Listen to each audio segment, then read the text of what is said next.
mwanyumvishije ukababera amaguru kandi nta mupfakazi n'umwe bigeze wamba ubusa kubera ko aramwandikaga ariko ibyiringiro birashize agiye kubasubiza arababwira ngo jyewe ndabizi ko haracyari ibyiringiro nawe igiti cyatema cyakongera kigashibuka kandi kikagira amashami nk'aya mbere kikagira ibibabi nk'ibya mbere batangaje muri iri teraniro bavuze ngo haracyari ibyiringiro ku bantu nta byiringiro bihari ariko ku Mana biracyahari ku nshuti nta bihari ariko ku Mana biracyahari turabyizeye dutere haleluya dushimire Imana bagira ibyiringiro bidashira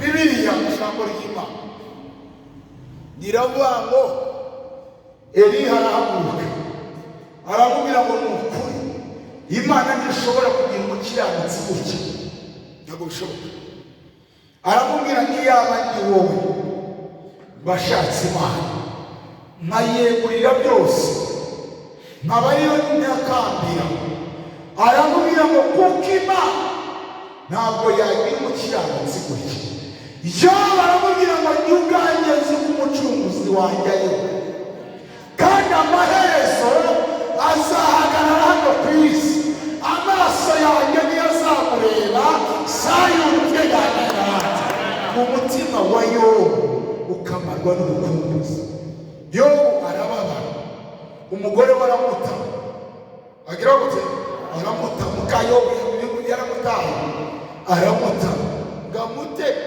muri we mu mutima wa Yobu afata icyemezo aragambirira aravuga ngo jewe gukiranuka kwanjye voilà turabyumvisha gukiranuka kwanjye ndagukomeje ntabwo nzakurekura kandi nkiriho sinzikuraho kuba inyangamugayo tugenge amen Bibiliya ngo Yobu Imana ibana nawe kubera amagambo bamupikaga umutima wa Yobu urababara inshuti ziramuta Yobu arababara aravuga ngo havume ijoro mama yasamye havume inda yanise havume amabere yanyongeje aravuga ngo koko nabibonye umuntu wese wabyawe n'umugore aramenya igihe gito kandi cyuzuyemo umubabaro Bibiliya ijambo ry'Imana iravuga ngo Yobu abonye Imana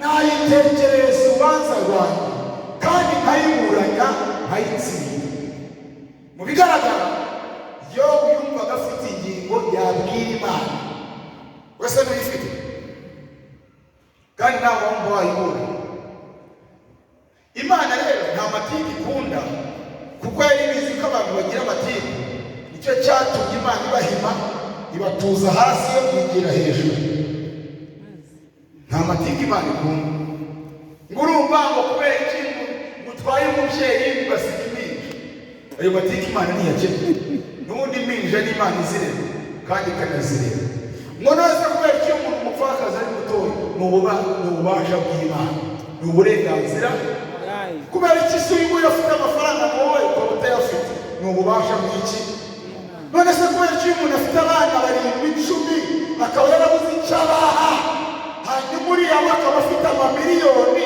akaba yarabuze ni ububasha bw'iki amatiku make mwanyumvishe se ko mutanyo none se kubera icyo uriya muntu azi n'imigisha akaba akiri icyongereza ukagira ngo yabize umuzungu ariko we ukaba utazi no kwandika izina ryawe kandi n'umukozi w'Imana gabanya amatiku byose biba mu bushake bw'Imana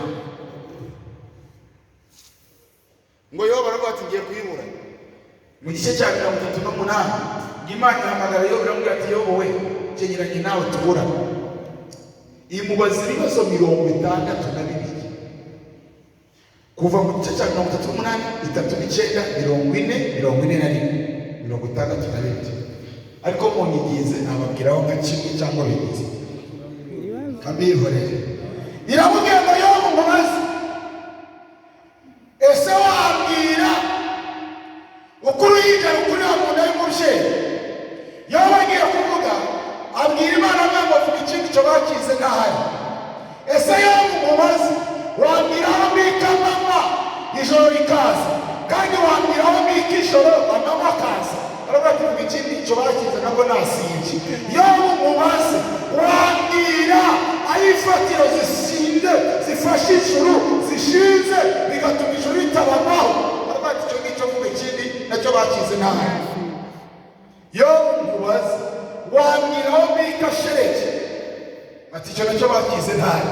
Yobu mubaze, utari kunyumva ariko we uyakatikiriza n'ibitabo ibi. Yobu mubaze, wambwira uko naho inyamaswa z'ibibarashyamba nkazirinda nkongera nkazizana nkazisubiza mu biraro byazo kandi nta n'imwe izibiri. Ati ibyo nabyo wabibaza abashumba. Yobu agiye gusubiza Imana, ngo mbabwire ibintu nka bitandatu agiye gusubiza Imana. Uze kubisoma muri 39 ni ibibazo 62 birimo. Agiye gusubiza Imana, reka gusoma neba hano kuraza kubisoma ugeze mu rugo iwawe. We ndacyavuga, agiye gusubiza Imana arayibwira ngo umubabaro niwo wanteye kuvuga ibyo ntazi. Abanga ibyawe najyaga byumvisha amatwi, ariko none amaso yanjye arabyiboneye. Ageze mu gice cya 42 arayibwira ngo Mana nzi ko ushobora byose kandi nta kibasha kurogoya imigambi yawe yose. Ndatangaje muri iri teraniro, Imana ishobora byose. Imana ishobora n'ingahe? Ikiriza Imana ishobora n'ingahe? Wambaye uhagurutse ukamuhobera n'abantu babiri ukababwira ngo humura, iyi wiri w'imbere ishobora byose, iyi ngiyi ishobora byose. Imana ishobora byose. Imana irabishobora.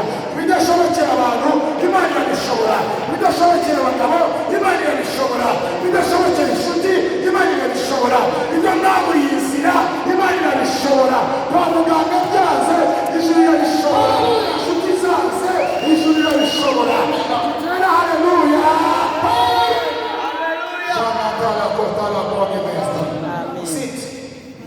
Imana ishobora. Iramubwira ngo wemeye ko n'Imana ishobora byose. Ubwo wemeye ko ishobora, reka nze mwereke ko ishobora. Imana ihita isanga za nshuti za Yobu zamutaye, Biludadi na Zofari na Elimu. Mu gice cya 42 ku murongo wa 7 n'umunani uze kuhasoma.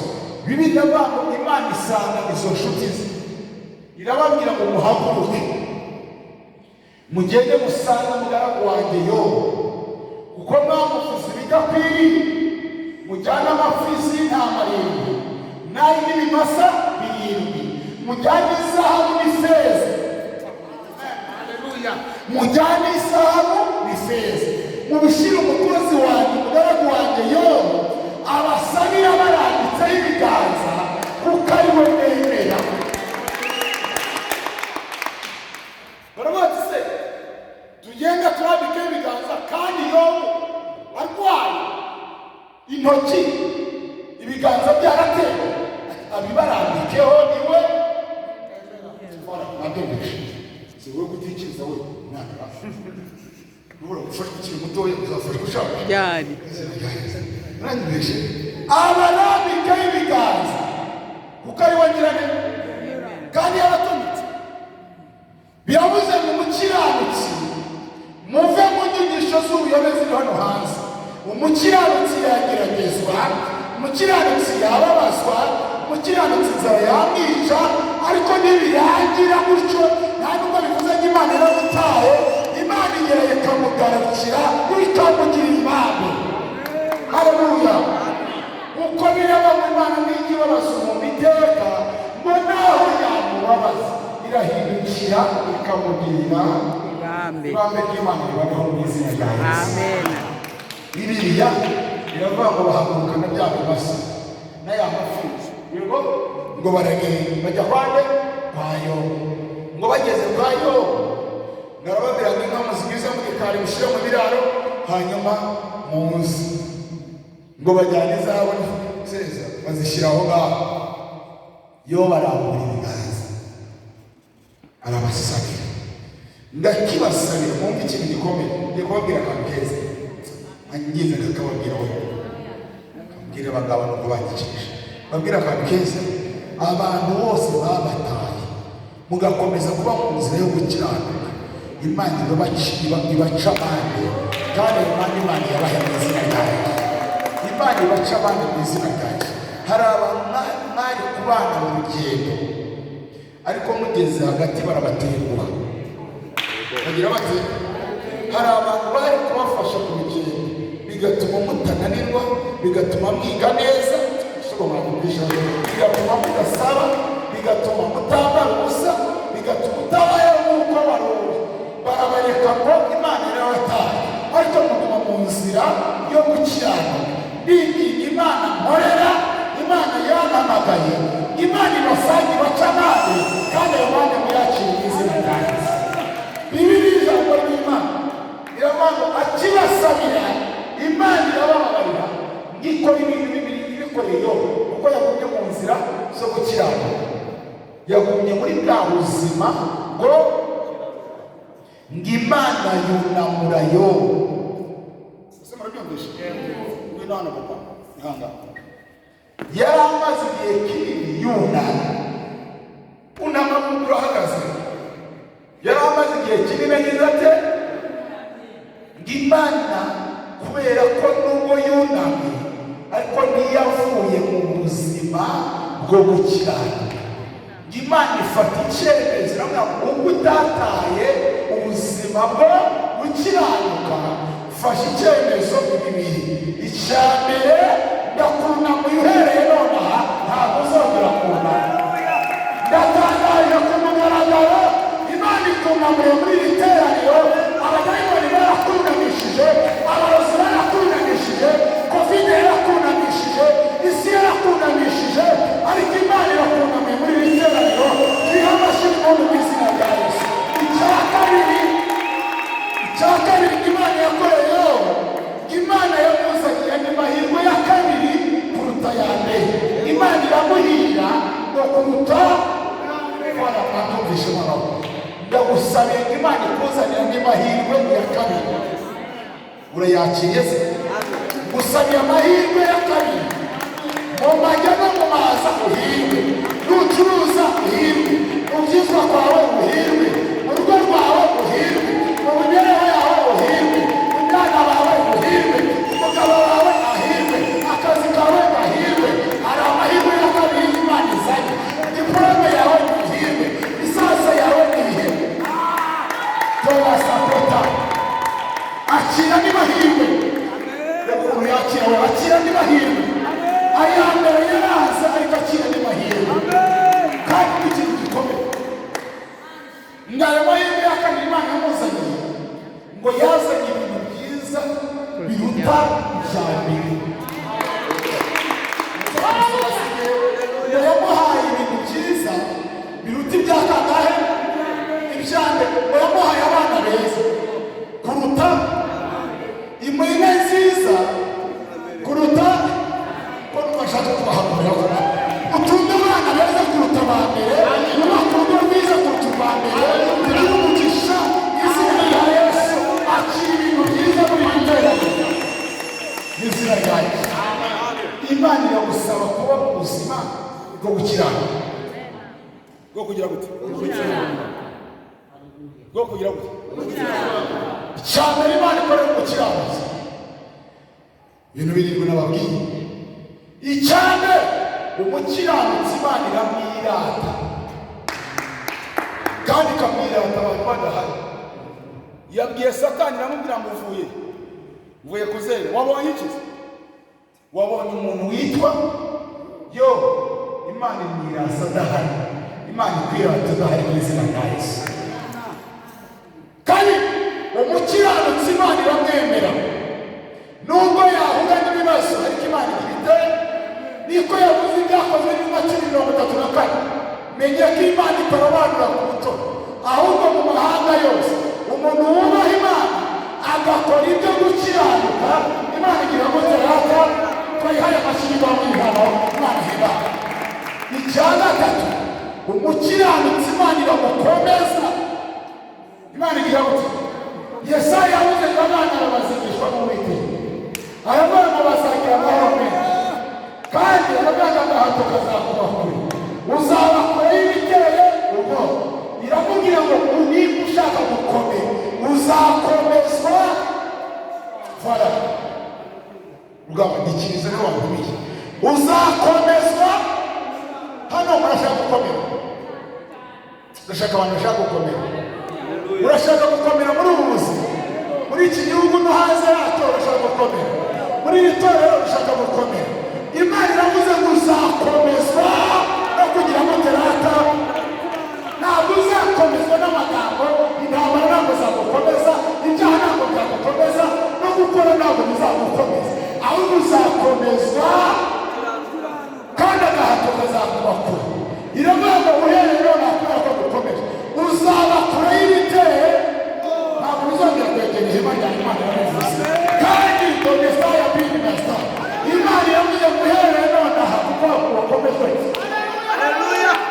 iravuga ngo ahari bazaterana ariko sinigeze bateranije bazagutera baciye mu nzira imwe zabatatanyiriza muri sirindwi uzagukoraniraho wese waba uhari cyangwa udahari wabimenya cyangwa utabimenya hari ibintu bazagukoraniraho ariko Imana izagenda ibinyongera iyo ngiyo azabayo agize abutse bati mubwire ngo banyitondere mubwire ngo bakwitondere we subango mubwire we mubwire ngo bakwitondere kuko ugiye gukiranuka bakwitondere iramubwira ngo ijambo rya gatanu iramubwira ngo uhereye none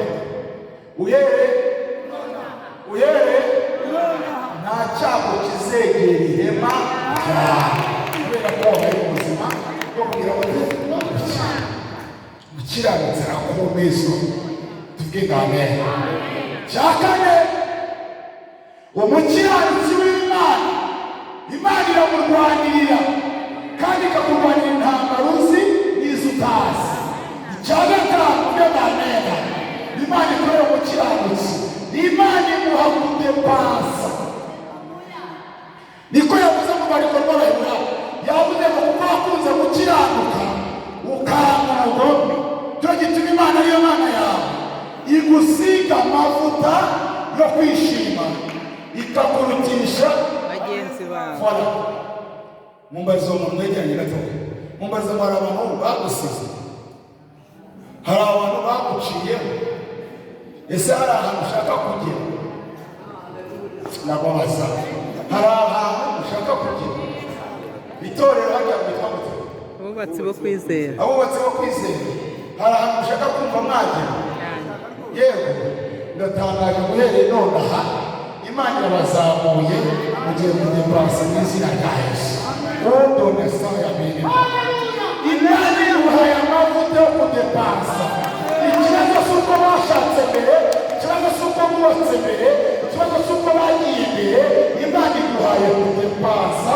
kubwo gukiranuka kw'Imana amen icya gatandatu Zaburi ya 34 Dawidi yavuze ngo ibyago n'amakuba y'umukiranutsi ngo ni byinshi ariko Uwiteka amukiza muri bingahe icya gatandatu kiravuga ngo umukiranutsi Imana imukiza muri byose muri bingahe ndavuga bingahe Imana igukiza iragusaba kuba mu buzima wowe ntabwo Imana yavuze ngo umukiranutsi ntabwo azageragezwa n'ababibigisha uzababwire ngo warayobye umukiranutsi aragera